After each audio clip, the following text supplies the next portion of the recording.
দেখতে পাচ্ছেন আমার বাড়ির আঙিনায় মালটা বাগান করেছি। আর মালটা বাগানের সাথী ফসল হিসেবে বস্তাতে আদা চাষ করেছি। 2000 বস্তা আদা চাষ করবো ইনশাল্লাহ। প্রচণ্ড খরায় বৃষ্টি না থাকার কারণে আদার পাতা প্রদাহ দেখা দিয়েছে। এজন্য মালচিং করে দিয়েছি। আর এই মালচিং ভিজিয়ে রাখার জন্য এভাবে সকাল সন্ধ্যা মোটর দিয়ে পানি স্প্রে করি, যাতে করে আদার পাতা পুড়ে না যায়। মাটির আর্দ্রতা ধরে রাখার জন্য মালচিং দিয়েছি। একবার পানি দিলেই মালচিং ওকে করে। ওকে, আসসালামু আলাইকুম। আমার বাড়ির আঙ্গিনায় 2000 বস্তাতে আদা চাষ করব। দেখতে পাচ্ছেন এই বস্তা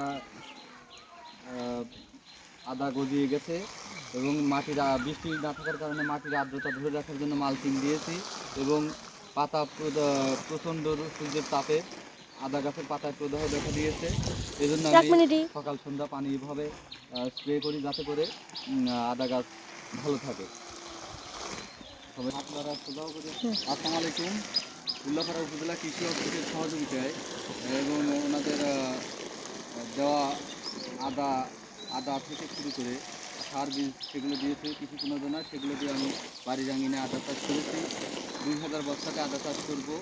এই অলরেডি 1000 বস্তা আদা প্যাকেট করে ফেলেছি এবং ট্যাগ গজিয়েছে। দেখতে পাচ্ছেন অনেকটা গাছ বড় হয়ে গেছে, কিন্তু প্রচণ্ড খরায় তাপে আদার পাতাতে প্রদাহ দেখা দিয়েছে এবং মাটি শুকিয়ে যাচ্ছে। এজন্য আমি মালচিংয়ের ব্যবস্থা করেছি, মালচিং দিয়েছি। খড়কুটো আবর্জনা, কচুরি পানা পচিয়ে আবর্জনা দিয়ে মালচিং দিয়েছি। তারপরেও সেই আর্দ্রতা ধরে রাখার জন্য সকাল সন্ধ্যা এভাবে মোটর দিয়ে পানি স্প্রে করি, যাতে করে গাছ সুস্থ হয় এবং ভালো থাকে। আর আপনিও বাড়ির আঙিনায় একটি দুটি কিংবা 5টি বস্তা হলে এরকমভাবে আদা রাখতে পারেন। প্রয়োজন মতো যখন চাহিদা খাবারের তখন নিয়ে খেতে পারবেন। এতে করে বাজার থেকে কিনতে হবে না, অন্যের উপর নির্ভরশীল না হয়ে ছাদ বাগানও করতে পারেন এভাবে বস্তাতে। এবং বাড়ির আঙিনায় গাছের নিচে ছায়াযুক্ত জায়গাতেও আদা চাষ করা যায়। সবাইকে ধন্যবাদ। আসসালামু আলাইকুম।